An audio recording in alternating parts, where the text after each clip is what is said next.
Well, looking ahead to Saturday, an evening of amazing music for an amazing cause. An award-winning folk trio is teaming up with the Freeport-based nonprofit to make a difference. The goal is to build awareness of harmful, punitive discipline practices imposed on kids and encourage important conversations. Here to tell us more is Ben Jones from Lives in the Balance. Good morning, Ben. Thank you for joining us. Good morning. Thanks for having me very much. For those who are not familiar with your nonprofit, can you tell us more about your mission? Yes. So we advocate for and educate those who are trying to support kids who present with challenging behavior in school, treatment centers, at home, and provide compassionate care for those kiddos. Yeah. Why do you think it's so important to spread awareness about this? Yeah, well, it's twofold. So we know of better ways to support kids than punitive practices and harsh discipline. And so we spread that training around, but also raising awareness about these harmful practices and how they can affect certain vulnerable groups like kids with disabilities, black and brown students, etc. I was reading on your website you also train educators, parents, and caretakers. Can you talk a little bit more about that training? Yes, yeah. So we were founded by Dr. Ross Green, who's an internationally known child psychologist who wrote multiple books on supporting kids with challenging behavior. And so his model, collaborative and proactive solutions, is part of the training that we do for those teachers, caretakers, treatment staff, etc. Let's talk about the concert coming this weekend and fundraiser. How exciting is this? Oh, it's so exciting. I don't know if you guys are aware of the Wailin Jennys, but they are just incredible. They're Canadian-based, or based in Canada, although one of them is a Mainer, Heather. And we're just so excited. They had discovered us about 5 years ago. One of them had read one of Dr. Green's books, and then they connected on that shared approach to supporting kids. Kids do well if they can. That's kind of our mission, and they agree with that same approach. Wow. And so the proceeds will go towards your nonprofit. What exactly will that money be used for and help you do? Right. Well, so that'll go directly towards programming for advocacy, education, and training, just as those same pieces I talked about. And that goes towards like teachers, caretakers, treatment centers. I don't know how much you guys are aware, but kids when they need extra special care outside of school, they might be in treatment centers or residential facilities, those types of places. So we also train those types of staff as well. What kind of impact has your nonprofit made on some of the families out there?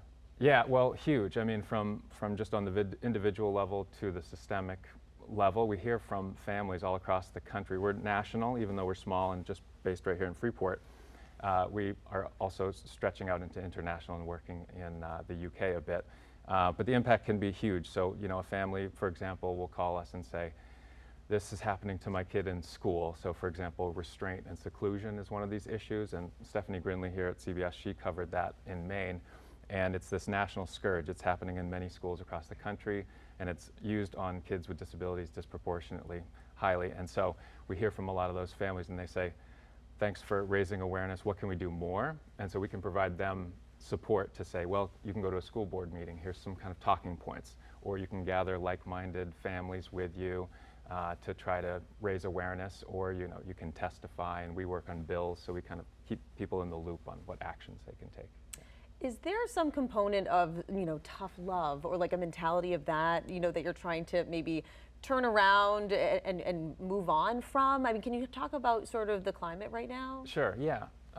Well, so this climate is maybe more acute now in terms of just in the public consciousness, but we've been training not only teachers and caretakers and families to a degree in how to use this kind of harsher discipline.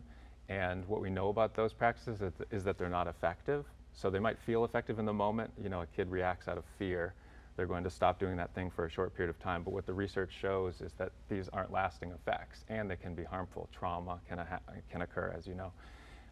So it is a bit of working with those folks, but we're just an open door. We're welcome to anyone. So we're here providing this training and this awareness, and once folks are ready for us, we're ready for them.